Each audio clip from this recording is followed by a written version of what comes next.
سلام، خیلی مخلصیم. خوبید رفقا؟ خوشید؟ سرپنجه و سرسلامتید. امروز اومدیم براتون یه غذای خوشمزه ارمنی به نام آیلازان بزنیم. خیلی خوشمزه است با سبزیجات معطر و خوشمزه. کسایی که واقعا غذای گیاهی توی برنامه غذاییشونه این غذا رو از دست ندن. خیلی خوشمزه است.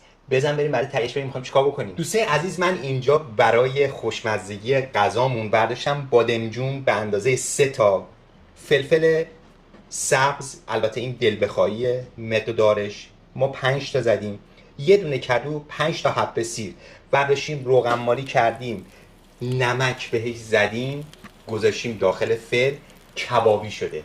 این کار رو میتونید انجام بدید.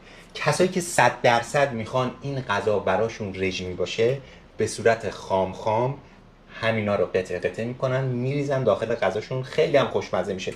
ولی واسه ما که میخوایم یه ذره آب و تاب بدیم به غذامون، این کار رو انجام دادیم. بریم برای درست کردن غذا به شکل واقعی. من اینجا 5 عدد گوجه پوستکنده خوشگل. پوسته اینا رو ما چجوری کندیم؟ قبل از اینکه پوستشو بکنید یه جای به علاوه ها رو میبینید، یه به علاوه میندازید روی گوجه و به اندازه 30-40 ثانیه در جا گوجه ها میره توی آب جوش. بعد اینکه از آب جوش ما درش آوردیم، در جا میره داخل آب یخ. پوستش قلفتی راحت مامانی کنده میشه. این از پوست کندن گوجه. کسایی که مشکل دارن با پوست کندن گوجه، اندازه و سایز این غذا که برشایی که میزنید به موادتون کاملا تو این غذا اختیاری و میلی و هر جوری که دوست دارید عمل کنید. هیچ قانون خاصی برای برش زدن نداره. گوجه هامونو ما خورد کردیم. هر گوجه من به اندازه 8 تا تیکه شد. بریم روی اجاق. بقیه کار فقط روی اجاق. سریع 1 2 3 روغن رو میریزم کف قابلمه. پیاز به اندازه 1 عدد گنده، حالا پیاز سفیدم داشتید عالیه.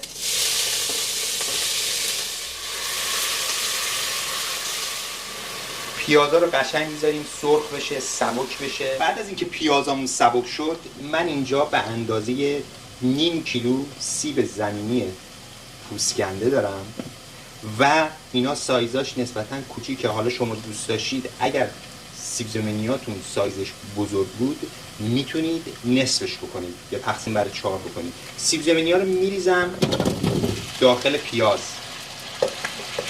میخوام سیب زمینی هم یه تف بدم، خوشمزهش میکنه. سیب زمینی ها رو زدیم 2 دقیقه داره تف میخوره. بعدش میخوام چیکار بکنم؟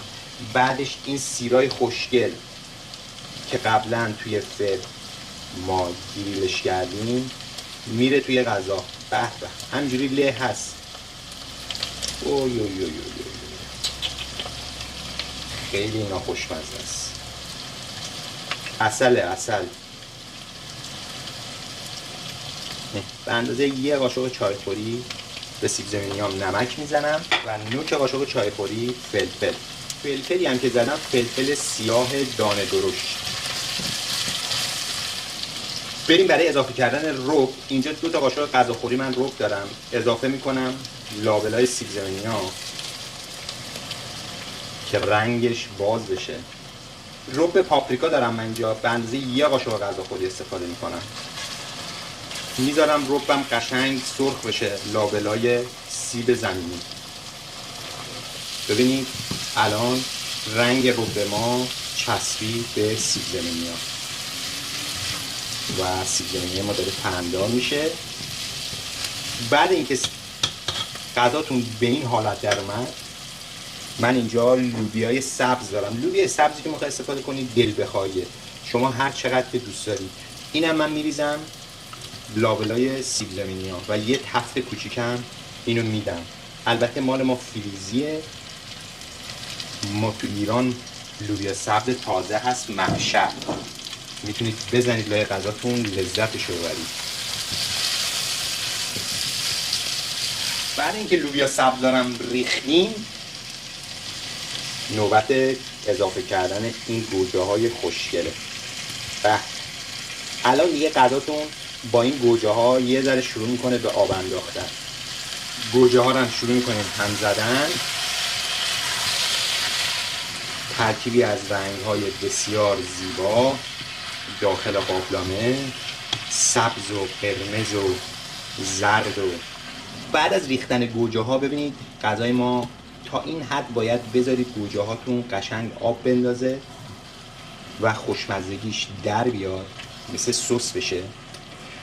تو این مرحله میریم سراغ این جگربلاها. این جگربلاها رو که ما از قبل سرخ کرده بودیم، بادمجون، کدو و فلفل. اینا رو ما الان نمیریزیم توی غذامون. کسایی که میخوان اینا رو خام خام بزنن در جا توی غذاشون، بسفر استفاده نکنن، همین الان میتونن بزنن و با غذاشون تفت بدن.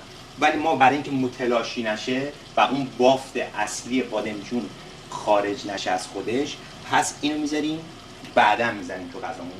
الان موقع چیه؟ الان موقع آب جوشه. بعد اینکه آب گوجه‌تون در اومد، یه ذره آب جوش اضافه میکنین به غذاتون و زیر غذا رو هم کم میکنین. یه همش میزنی، غذای ذره آرامش پیدا بکنه. درجه اجاقتون هم کم میکنی به اندازه ریزقل. ببینید این ریزقلا رو میبینید، در غذا رو میذارید به اندازه نیم ساعت میذارید یه ریزقل ریز غذاتون بزنه. دوستای عزیز برگشتیم بعد از 20 دقیقه. اینجا من ریحون قرمز دارم، البته تازه‌ش هم شما میتونید استفاده کنید، ولی ما اینجا خوش شده‌شو داریم. میریزیم توی غذامون به به و شروع میکنیم هم زدن. این نمیدونید چه طعمی میده به غذا. به اندازه 2-3 تا بشکون من ریختم توی غذام و غذامو هم میزنم. دهنم آب افتاده خدایی.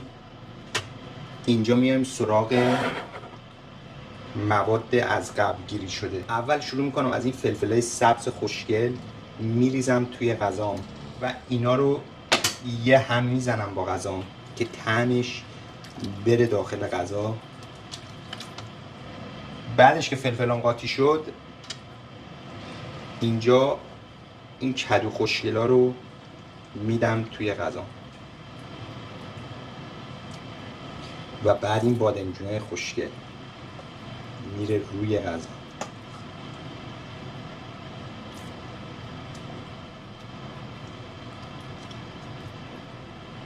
در غذاتون میذارید.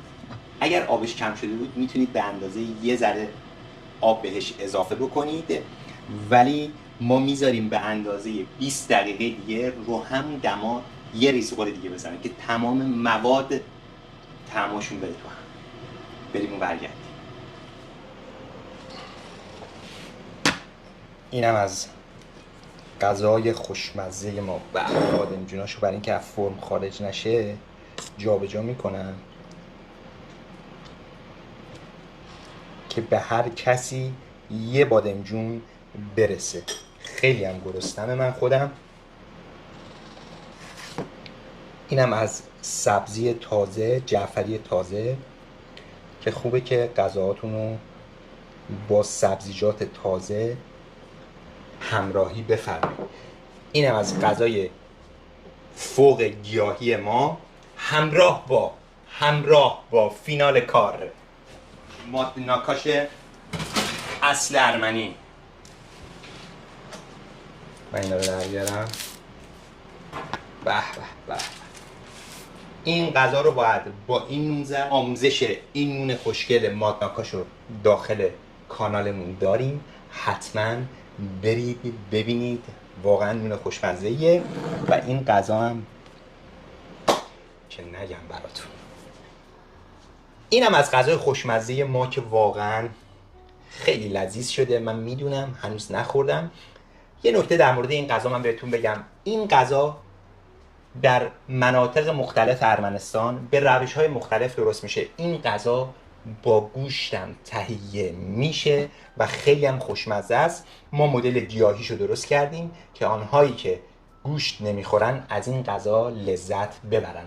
بریم برای مزه کردن این غذا که خودم بی‌صبرانه منتظرش هستم. من دارم میرم.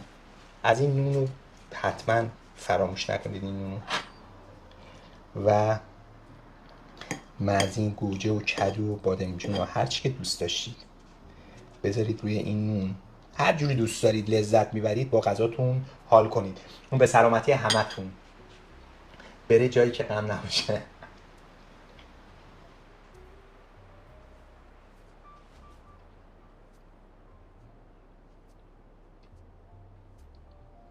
واقعا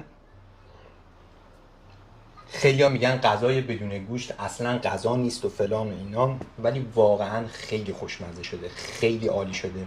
حتما این غذا رو تو خونهاتون امتحان بفرمایید. امیدوارم درستش کنید، لذت ببرید. لایک قشنگه رو بزن، سابسکرایب هم بفرمایید، زنگوله هم بزن اگر ما فیلم گذاشتیم، ویدیو گذاشتیم شما متوجه بشوید. کامنت هم برامون بنویسید. امیدوارم که هر جا که هستید شاد و خوش و سلامت در کنار خانواده مهربونتون. خدا نگهدار.